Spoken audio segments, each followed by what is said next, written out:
Welcome to the Sleepy Lecture, a quiet space where curiosity meets calm. Here, we explore history, philosophy, science, and the world's most interesting ideas in a slow, gentle way, designed to help you relax, unwind, and drift off to sleep.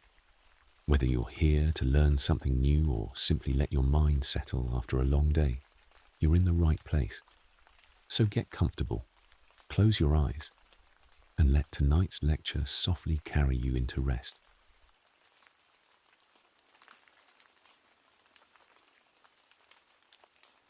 On the 8th of March, 2014, a plane took off from Kuala Lumpur and never landed. It carried 239 people, families returning home, business travelers, a group of Chinese artists heading to an exhibition, a pair of young children traveling with their mother. The plane was a Boeing 777, one of the most reliable aircraft ever built. It had a strong safety record. The crew were experienced. The weather was clear. There were no reason on that quiet Saturday night to expect anything other than a routine flight. The plane was due to land in Beijing the following morning. It never arrived. And despite the largest and most expensive search in aviation history, covering millions of square miles of ocean, it has never been found. Not the plane. Not the black boxes. Not a single body. Only a few fragments of debris, washed up on distant shores years later, confirm that the aircraft even entered the sea. The disappearance of Malaysia Airlines, Flight MH370, is the greatest aviation mystery of the modern age. It occurred not in some remote era before satellites and radar, but in 2014, in a world blanketed with tracking technology and global communication. And yet, the plane vanished as completely as if it had flown off the edge of the map. Tonight, we are going to move through the story slowly. What we know, what we think we know, what has never been explained. There is no resolution waiting at the end. This is a mystery that is still open, but the facts themselves are worth knowing, and the questions they raise are worth sitting with. Settle in. Let your breathing slow. We begin on that Saturday night. The flight. Malaysia Airlines flight MH370 departed Kuala Lumpur International Airport at 12:41 in the morning, local time, on the 8th of March 2014. Its destination was Beijing Capital International Airport. The scheduled flight time was just under 6 hours. The aircraft, registered 9M-MRO, was a Boeing 777-200ER. It had been in service for 12 years and had flown thousands of hours without incident. The captain was Zahari Ahmad Shah, 53 years old, a senior and highly experienced pilot with more than 18,000 hours of flight time. He had been with Malaysia Airlines for more than 2 decades. By every account, he was skilled, steady, and well regarded by his colleagues. The first officer was Farik Abdul Hamid, 27 years old, still relatively new to the 777, but considered a capable and promising pilot. It was, in fact, one of his final training flights on the aircraft, before he was to be signed off as fully qualified. The last routine radio transmission from the flight came at 1:19 in the morning. Air traffic control in Kuala Lumpur had instructed the crew to contact controllers in Ho Chi Minh City as the aircraft crossed into Vietnamese airspace. The response was calm, unhurried, and entirely ordinary. "Good night, Malaysian 370. Those were the last words anyone heard from the flight. At 1:21, the aircraft's transponder stopped transmitting. The transponder is the device that identifies the aircraft to air traffic control radar and broadcasts its altitude and position. When it went silent, the plane did not disappear from radar entirely. Primary radar, which works by bouncing radio waves off objects rather than relying on a transponder signal, continued to track the aircraft for a short time. What it showed was remarkable. Instead of continuing northeast toward Vietnam, the aircraft turned. It turned back, flew southwest across the Malay Peninsula, and then turned again, heading northwest up the Strait of Malacca. Someone had taken the plane off its assigned course. Deliberately. The turn was not the result of a system failure. It was a navigated maneuver. Whoever performed it knew what they were doing. This is the first and perhaps the most fundamental fact in the MH370 story. The disappearance was not an accident in the conventional sense. Something or someone redirected the aircraft.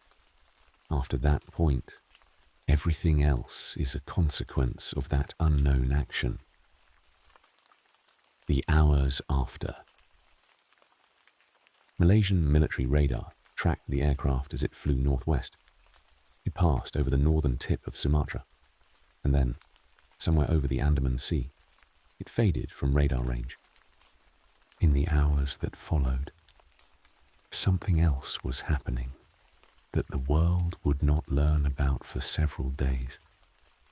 MH370 was equipped with a satellite communication system made by a company called Inmarsat. This system is used for data communication, not voice calls. It sends and receives small automated signals called handshakes, or pings, between the aircraft and a satellite overhead. These pings contain no flight data. They simply confirm that the system is still running. They are exchanged automatically at regular intervals, whether or not anyone on board is actively using the communication system. After the transponder went dark and the plane left radar coverage, the Inmarsat system continued to ping. 7 more times over the next 6 hours, the satellite received a signal from MH370. The last ping came at 8:19 in the morning. After that, silence. Either the aircraft ran out of fuel and the system lost power, or something else caused it to stop transmitting. Inmarsat engineers analyzed the timing and frequency of those 7 pings in extraordinary detail. The precise frequency of each signal is slightly affected by the relative motion of the aircraft and the satellite, a phenomenon called the Doppler effect. By analyzing these tiny frequency shifts across all 7 pings, the engineers were able to determine not where the plane was, but roughly which direction it had been traveling. The analysis pointed south, into the southern Indian Ocean. This was not a position. It was a corridor, a vast arc of possible locations stretching from Central Asia in the north to a remote stretch of ocean south of Australia. Further analysis, combining the timing of the pings with assumptions about the aircraft's speed and altitude, narrowed the corridor to the southern end, a region of ocean roughly 2,000 kilometers west of Perth, Western Australia. It is one of the most remote stretches of water on Earth. No shipping lanes pass through it. No islands lie within it. It is deep, cold, and largely unmapped. The seafloor in that region had never been surveyed in detail before the search for MH370 began. This is where the searchers went. The search for MH370 is the largest and most expensive in aviation history. In the days immediately following the disappearance, a multinational search involving ships and aircraft from more than 24 countries swept the South China Sea, the Strait of Malacca, and the Indian Ocean. It found nothing. Once the Inmarsat analysis was completed and the southern Indian Ocean was identified as the probable crash site, the search shifted. Australian authorities took the lead. Over the following 2 years, a systematic sonar search of approximately 120,000 square kilometers of ocean floor was conducted. Specialized ships dragged sonar equipment through water 4 to 5 kilometers deep, mapping the seafloor in greater detail than it had ever been mapped before. They found nothing. No wreckage, no aircraft, no sign that anything had passed through that region at all. In January 2017, the official search was suspended. The governments of Malaysia, Australia, and China announced that without new evidence, the search could not continue indefinitely. The decision was met with anger and grief by the families of those on board. Some of them had spent 3 years traveling to search coordination centers, attending briefings, pressing officials for answers. They had been told repeatedly that the search area was the right one, that the Inmarsat analysis was sound, that the plane was there. It was not found.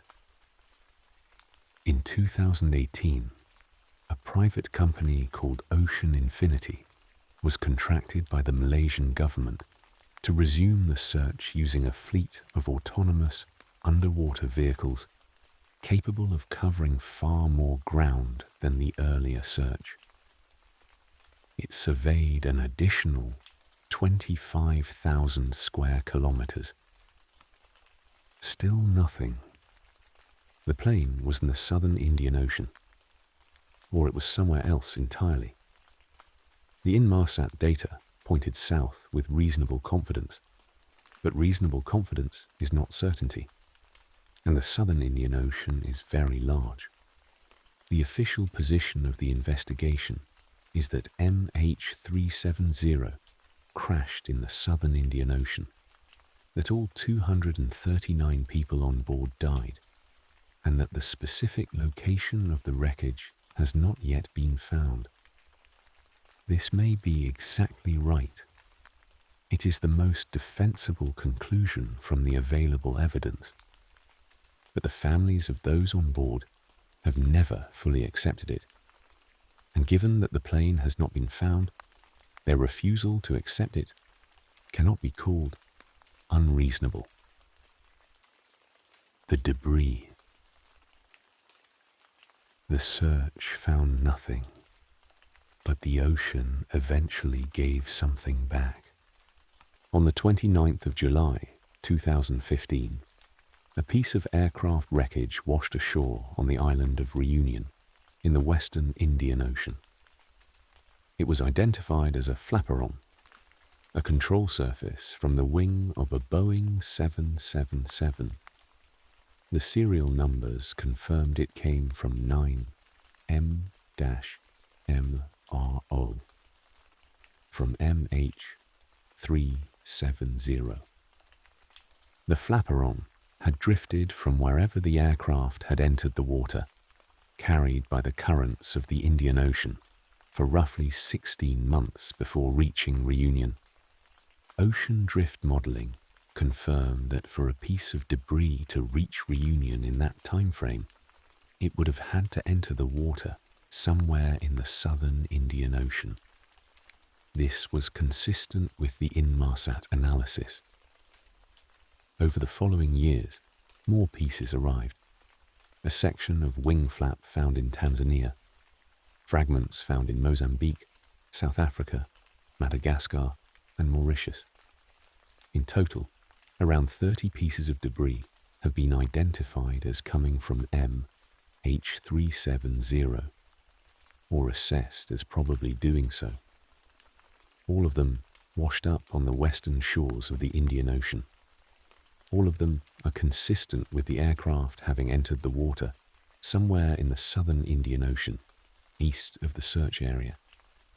This last point is significant. Some researchers, including an independent group that has done its own analysis of the Inmarsat data, have argued that the aircraft's final position was somewhat north and east of where the official search focused. If they are correct, the plane was searched for in the wrong place. The official search area was defined by a specific set of assumptions about the aircraft's speed and altitude during its final hours. Those assumptions were reasonable, but not certain. A slightly different speed, a slightly different altitude, a slightly different flight path, and the final position shifts considerably. In a region the size of the southern Indian Ocean, considerably is a long way. Who turned the plane? The question that underlies everything else is the one no investigation has been willing to answer definitively. Who turned the plane? The redirection of MH370 was deliberate.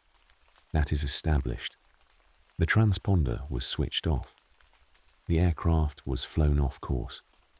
It was navigated through a series of waypoints that required knowledge of aviation systems that a passenger would not typically have. And it flew for 7 more hours after the last radio call. This means the aircraft was under control and under power for a long time after it disappeared from the view of air traffic control. 3 broad explanations have been considered. The first is that one or both pilots were responsible, that the captain or first officer, for reasons unknown, took control of the aircraft and flew it deliberately to its end.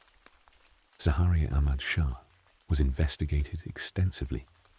His background, his personal life, his financial situation, his politics, his mental state. Investigators examined a flight simulator he kept at home.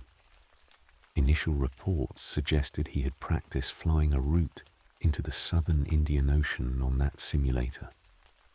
Later analysis found those reports were overstated, and the simulator data was consistent with normal home flight simulation use. No evidence has ever been found that Zahari had a motive to destroy the aircraft. No note, no confession, no clear indication of a plan.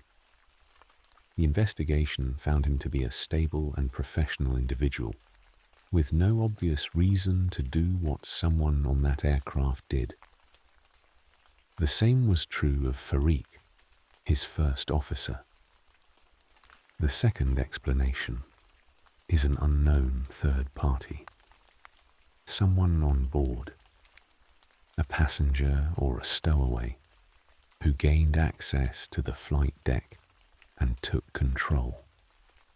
This would require overpowering or incapacitating the crew, which is difficult but not impossible. All 239 passengers were investigated. 2 had travelled on stolen passports, which attracted early attention. Both were found to be economic migrants seeking asylum in Europe, with no known connection to any organization capable of or interested in hijacking an aircraft. No credible claim of responsibility was ever made by any group. No political demands were issued. If MH370 was taken by a third party with an agenda, that agenda was never stated and has never been identified. The third explanation is a technical failure of some kind that incapacitated the crew, left the aircraft flying on autopilot, and resulted in its eventual crash when the fuel ran out. This is called the hypoxic ghost flight theory. It draws on the precedent of other aircraft, where a slow loss of cabin pressure rendered the crew unconscious while the plane continued on autopilot.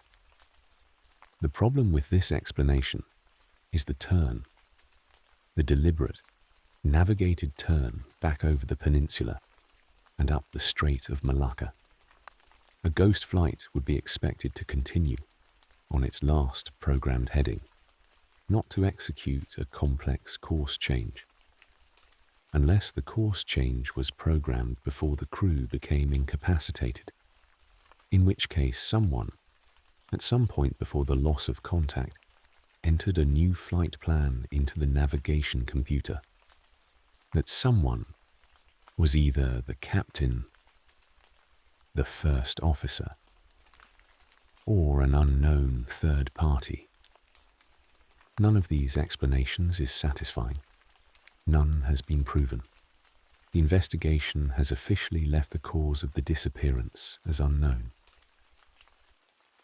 The families. Behind the technical mystery is a human one. 239 people did not come home. Husbands and wives waited for calls that never came. Children waited for parents who never returned. In many cases, the grief was compounded by the absence of any physical confirmation of death. No body, no funeral, no grave. This kind of loss has its own particular weight. The human mind struggles with uncertainty in a way that it does not struggle, quite as badly, with confirmed loss. When there is no body, no sight, no wreckage to stand beside, the absence can feel like an open question rather than a closed one. Some families have continued to search, not literally, but in the sense of attending every public hearing, reading every technical report, following every new analysis. They have become, involuntarily, experts in aviation investigation, satellite data analysis, and oceanographic drift modeling.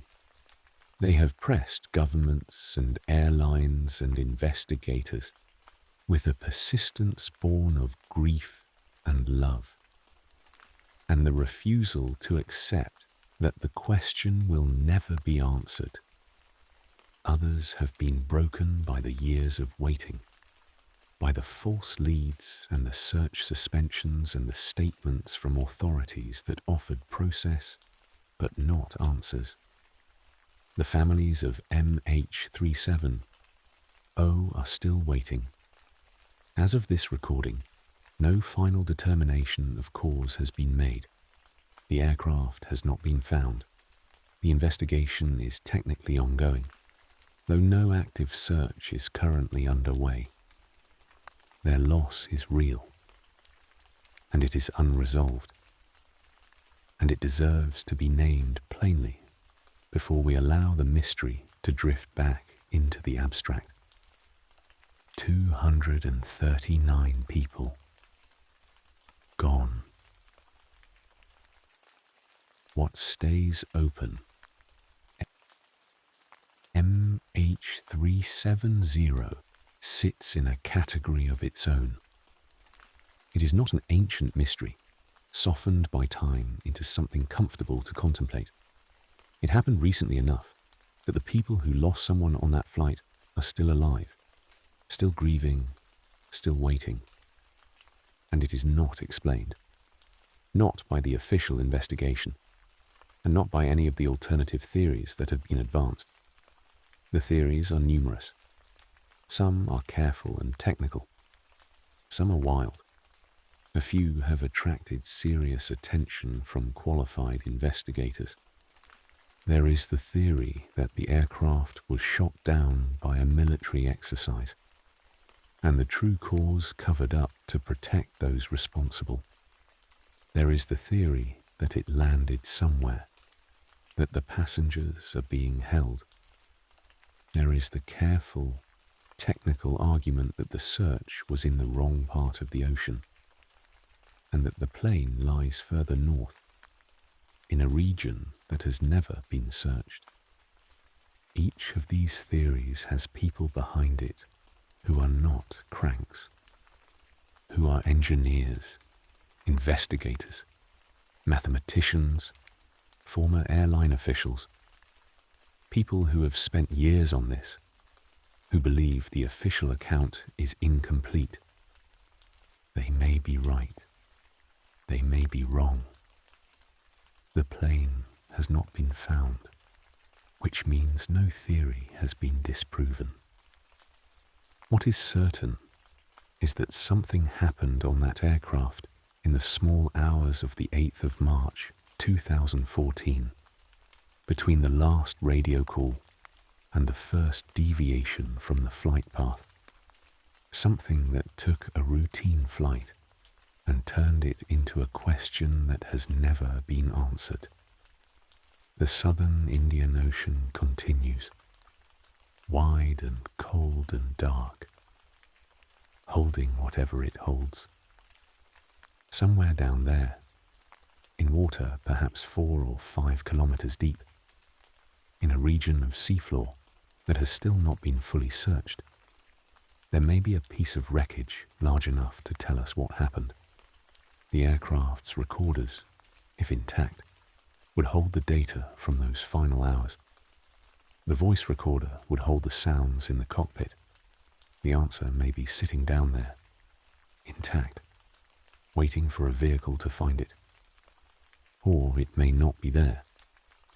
The search may have been in the right place, and the wreckage scattered so widely by impact and current that it will never be assembled into a complete picture.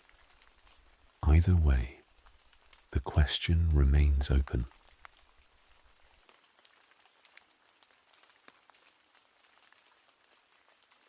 It is late now, wherever you are. The world has gone quiet, and somewhere in the dark, the Indian Ocean is doing what oceans do, turning over, endlessly, moving in its vast and indifferent patterns, carrying things from one place to another, over years and decades and centuries, with no concern for what those things were, or what they meant to anyone. Flight MH370 is a modern mystery in the oldest sense. Not a mystery of ancient civilizations or legendary places, but the basic human mystery of disappearance, of the person who went out one morning and did not come back, of the door that closed and was never opened again. We are not good at living with open questions. We reach for closure, for resolution, for the satisfying arc of a story that ends. We find the unknown unsettling in a way that even very bad answers can relieve. But some questions do not close. Some doors stay shut. And in those places where the answer is simply not available, the only honest response is to sit with the not knowing and to hold it as gently as we can. 239 people went somewhere we cannot follow.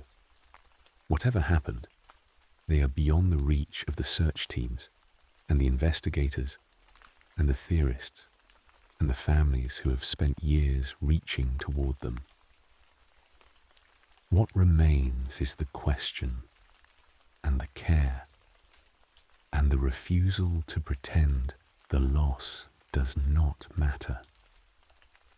Let that be the last thing you carry into sleep tonight. Not the mystery, but the care. The fact that people are still looking, that the families are still waiting, that the question is still held open by enough people who refuse to let it close, that the answer might yet come. Rest now. The ocean is very patient, and so, in the end, are we.